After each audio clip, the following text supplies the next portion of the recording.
Hello everyone, Ado here. Crosscare Management Team Homeless Services, member of the Social Care Workers Board at Carew and a member of the Consultative Forum for Former Residents of Mother and Baby Homes and Allied Institutions. Today I thought I would talk a little bit about interviews. And the only reason that I thought I'd bring that particular subject to the table this week is that we were interviewing this week. So I was sitting doing some interviews. And I know for some people, interviews and being in that interview space is very, very challenging. The nerves get the better of them and they find it very, very difficult.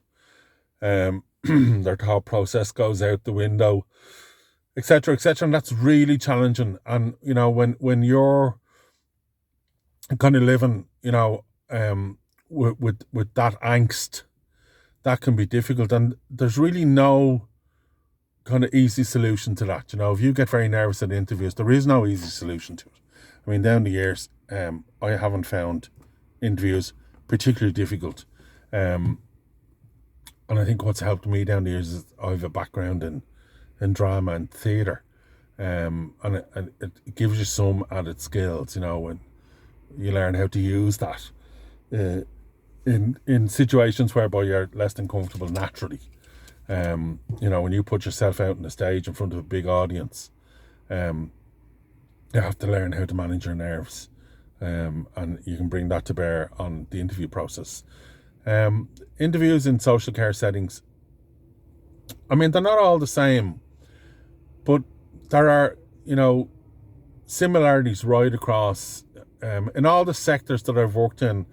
And I mean, I've said this before, so I've worked in homeless services, children's residential services, children's detention services, frontline mental health services, post-adoption services, unaccompanied minors, fairly extensive.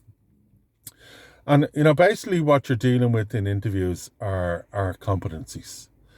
And what the interviewer is looking for is for someone to step up to the plate, show their competencies, and take the job that's being offered. It's really challenging for organisations to do reams and reams and reams and reams of interviews and, not get someone to fulfill a post.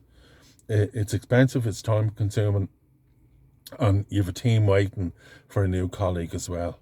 So when you're going into an interview, consider that we actually want you to succeed. The second part of that is that you are there essentially to sell yourself, if you think about it that way. You are there to present the best version of yourself. So in a competency-based interviews, when we're looking at teamwork, when we're looking at challenge behaviour, when we're looking at communications, when we're looking at, developing your potential, all of those different areas that they might look at.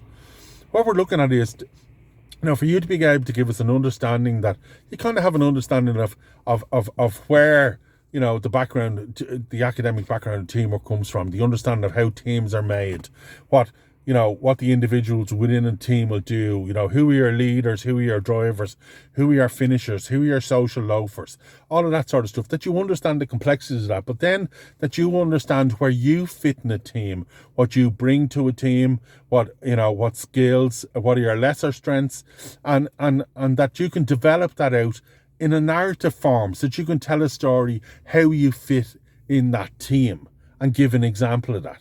The same with challenge behaviour, identifying the theories around challenge behaviour, identifying what you might find challenging yourself, and then give really good, strong narrative examples of a time when you felt challenged, but how you coped with that, what you did, what the other team members did, and how you moved on and what you might do different.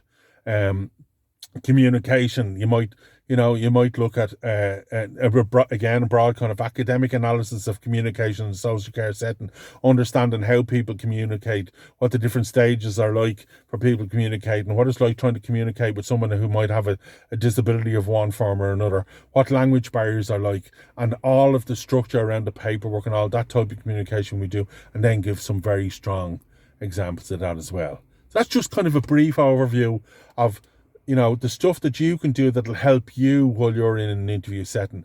Marry the theory with the frontline experience, and weave a nice narrative line through it, and you should do okay.